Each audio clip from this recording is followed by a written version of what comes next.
O que é o santo, então, para a igreja?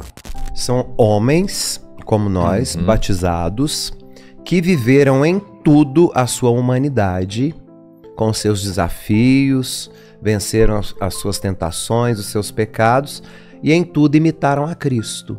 E tiveram as suas virtudes cristãs reconhecidas pela igreja, de forma canônica. Então, esses a igreja, por meio do magistério, afirma que eles já contemplam a face de Deus, ou seja, já estão triunfantes, já estão na glória, já estão face a face. Nós, que não estamos, até gravei um vídeo sobre isso ontem, nós que estamos batizados e estamos peregrinando na terra, nós somos a igreja militante. E nós contamos com esses que passaram pela nossa experiência, porque foram homens de carne e osso como nós, homens e mulheres, e eles estando na presença de Deus, sendo homens de carne e osso como nós, eles sabem o que é a humanidade, por isso eles intercedem nas nossas fraquezas. Assim como nós que estamos neste mundo de carne e osso vivos, intercedemos por aqueles que morreram, mas que não foram glorificados, que estão no purgatório. E que precisam das nossas preces e das nossas orações para aliviar a pena deles no purgatório. Purgatório não é inferno. Purgatório é lugar de purificação. Eu costumo sempre dizer, a vida terrena, o que nós vivemos aqui enquanto peregrinos rumo ao céu, à presença de Deus, é como o êxodo. O mundo material, esse mundo que nós vivemos é o Egito. Nós estamos presos, escravizados nas nossas vaidades, nas nossas manias, nas nossas inclinações. Quando a gente morre, a gente entra no deserto, porque o deserto é o lugar do nada, onde você vai se despir de tudo aquilo que você teve no Egito. Porque o deserto é o lugar onde você se purifica. Só que deserto não é lugar de morar. Ninguém mora no deserto. Nós atravessamos o deserto da vida, nós experimentamos os desertos existenciais. Mas o deserto tem a ideia de ser o purgatório, o lugar onde nós expurgamos os males da matéria que ficaram pressionados, manchados na alma. Então o purgatório é o deserto. Depois do deserto, o que é que nós contemplamos? A terra prometida. Este lugar que Deus prepara para nós, aí já é o céu. Já é o céu. E existem aqueles que são condenados à ausência total de Deus, que nós damos o nome de inferno. Esses não tem como rezar por eles, porque já estão condenados. Então a gente reza no intuito, porque nós não sabemos quem está no purgatório, quem já foi para o céu e quem foi para o inferno. Ah, a dá gente pra saber, reza... tem uns que você sabe que vai pro inferno. Tem, né? Tem uns que dá pra saber. E tem uns que a gente sabe que vai para o céu também, né? Também. O do meio do caminho ali que é mais confuso. É do purgatório é todo mundo. É a bacia das almas. Então, quando a gente fala de terra, purgatório e plenitude, é só a gente voltar no Êxodo e usar a metodologia que Moisés usou. O Egito, lugar da escravidão, dos vícios, da matéria, da vaidade, do egoísmo, a vida que nós levamos aqui nesse mundo. Quando nós somos tirados do Egito, ou seja, morremos, somos colocados no deserto para purificarmos dos vícios do Egito. Porque nós imprimimos sobre a nossa alma os vícios que a matéria carrega. Então tudo aquilo que é vício da matéria, a sua alma vai repetir.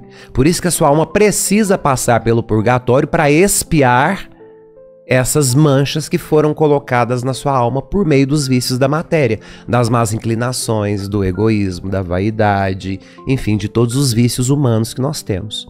Depois de passar pelo purgatório, nós então, purificados, seremos considerados apropriados para a terra prometida, que é o céu, que é a eternidade diante de Deus. E quem está diante de Deus o contempla face a face, na sua onisciência, onipresença e onipotência. Então, se eu estou diante de Deus, e isso é o que a igreja acredita, com os santos, se eu já estou partilhando da sua onisciência, da sua onipotência e da sua onipresença, eu posso ajudar aqueles que ainda estão aqui na terra, militando para chegar no céu, por meio daquilo que eu absorvo da presença de Deus. Isso é a intercessão dos santos. Que legal, mano. Por isso que nós rezamos por aqueles que a igreja decreta. Podem rezar a eles, porque por meio deles, imitando o que eles fizeram, porque eles foram homens de carne e sangue, como vocês, carne e osso, vocês imitando o exemplo deles, vocês também vão alcançar o que vocês precisam ainda nessa vida. Isso é a intercessão dos santos. Nós não adoramos santos. Nós veneramos a memória. Assim como veneramos a memória de falecidos, amigos, familiares, personalidades, nós veneramos memórias. Os santos não são adorados. A adoração é somente a Deus, nem à Virgem Maria. A Virgem Maria, ela está em primeiro lugar diante dos santos, porque ela trouxe em si mesma aquele que a criou, que é o Filho, que vai fazer de Maria a Arca da Aliança, já falamos sobre isso. E ela então é a primeira de todas. Então nós não adoramos Maria, assim? Não, absolutamente. Adoração somente a Deus.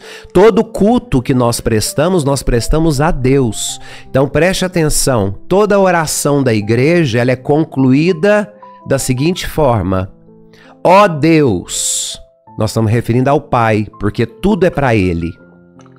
Tudo é dirigido ao Pai, Criador de todas as coisas.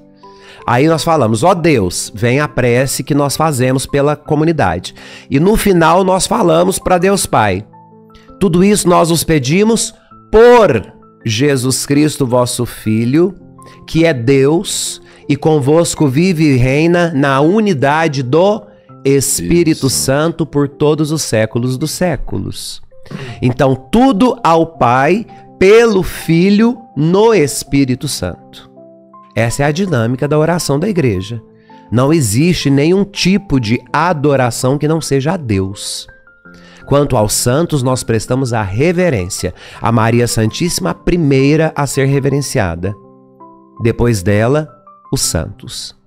O santo, então, foi uma pessoa que teve como aqui nós, e que alcançou os méritos de Cristo. Ensinou a gente o caminho. Ensinou a gente o caminho, né? E a igreja reconhece nessa figura humana as virtudes, as bem-aventuranças, que inclusive é o evangelho de domingo, de todos os santos.